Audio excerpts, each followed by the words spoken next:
Hey guys, Jedi Warrior back again. And today I'm going to start a series that I wanted to do for a while. Because despite being a Mortal Kombat fan, as you well know I am, I am also a Lego fan, specifically Star Wars with a little bit of superhero thrown in. And I've wanted to do reviews on these sets for a while. I have a bunch of them. And you might be wondering how a blind guy is going to review a Lego set.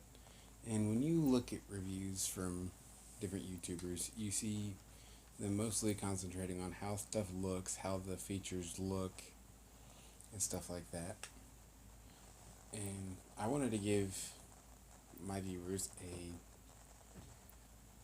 perspective, or a blind person's perspective on a Lego set.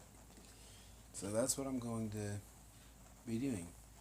The set that I'm reviewing first is Poe's X-Wing from, I think, 2015. The Force Awakens sets were released from 2015 to 2017, but I think this is one of the first wave ones.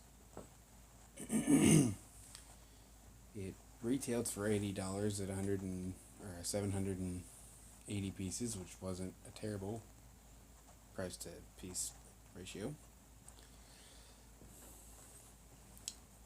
And this X-Wing kind of puts itself in the line of fire for criticism by not being an original trilogy colored X-Wing. Those were usually white with red, and it's also not even a regular Resistance X-Wings, which were gray with blue. This one is black and orange, which is kind of a cool color scheme. But for figures in the set, you have Poe Dameron, another random Resistance pilot, which why would you even want that guy, and a Resistance technician. I think it's what it's called. And you have BB-8. Poe looks pretty good. He's the only figure among them to have a double-sided face. He's sadly not the one with his jacket. It's just the flight suit version of him. I've always liked the Resistance helmet molds, especially the pilot ones, which Poe's, I think, is in... I don't know what color it is in. Might be white. The Resistance pilot one, I think, is in green, and the technician one is in yellow. The technician comes with a ridge. But all three figures look pretty good. And then BB-8 is just a single or two-piece figure. Stands on one side. Is like a ball with a half ball on top of it.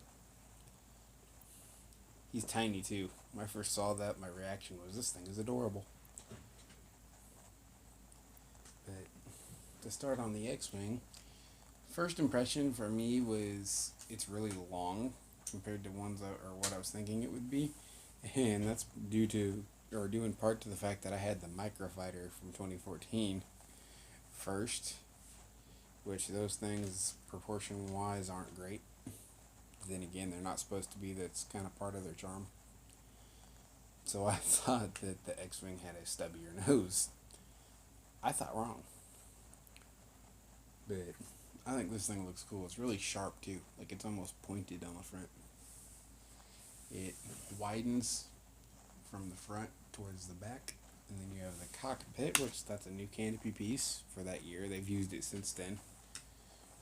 And it's printed on three sides. You flip that open. You have a regular chair piece inside of the cockpit. He has a control stick in front of him. And then mounted up on the side in front of him, right about where his face would actually be, is a control panel. Behind him you have a clip for his pistol, which I swapped mine out for a rifle. That way I could tell who he was. Behind there you have BB-8's socket, which is modded from an R2 socket, a regular astromech socket, to be only 2 studs wide with a ramp leading up on the rear side of it, which is how he would roll out of it and into it actually.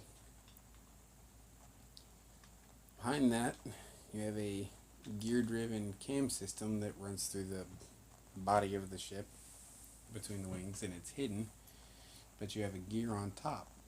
You turn that gear and you can lock your wings into attack position, which makes it an X, giving the fighter its name. On each wing you have the laser cannon at the end, and then there's a spring-loaded shooter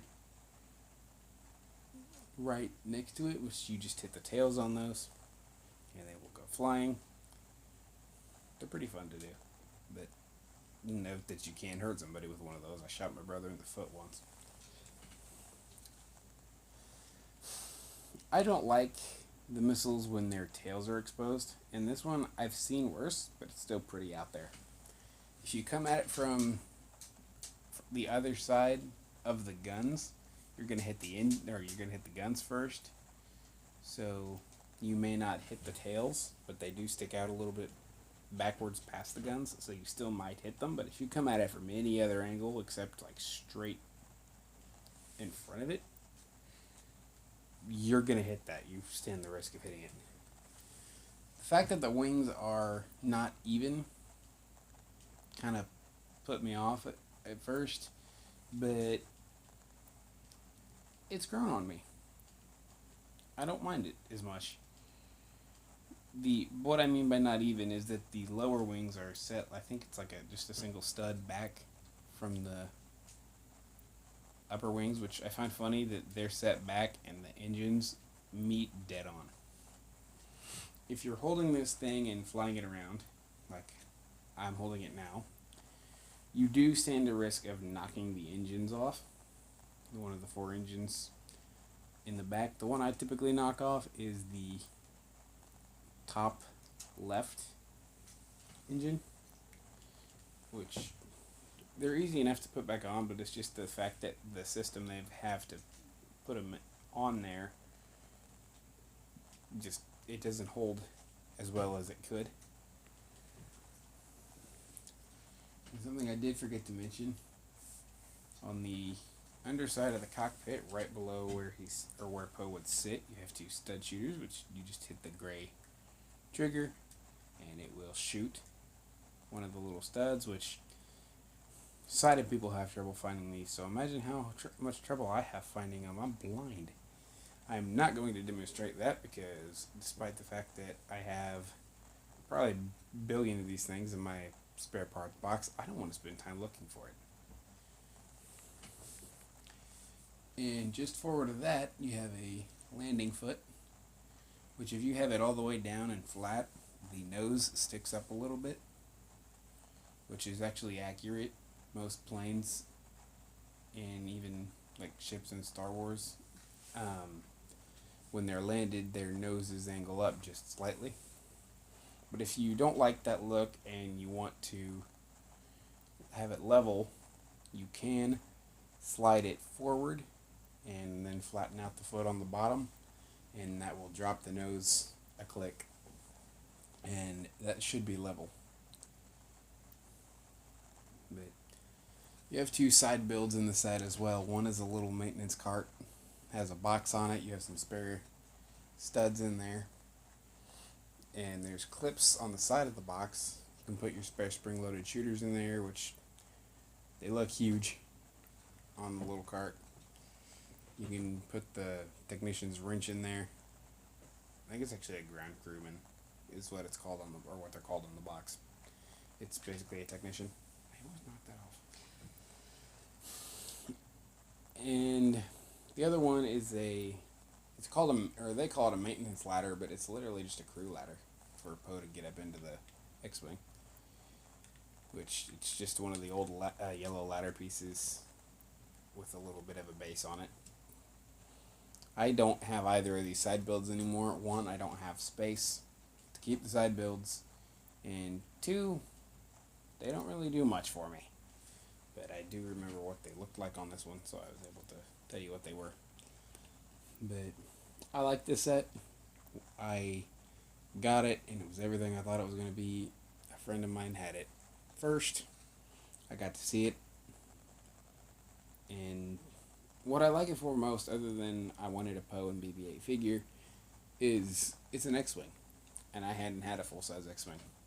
I haven't been into Star Wars or Lego Star Wars enough to have had a full-size X-wing. The last one, it's 2020 now, and the last one, other than the 2018 one, which I had Poe's X-wing by then, but the last regular X-wing was 2012 before that. And I got into Lego Star Wars in 2014. I was just a bit late. But this is definitely probably one of my favorite sets. Top 10 easy, maybe even top 5. But that's it for now. Peace out.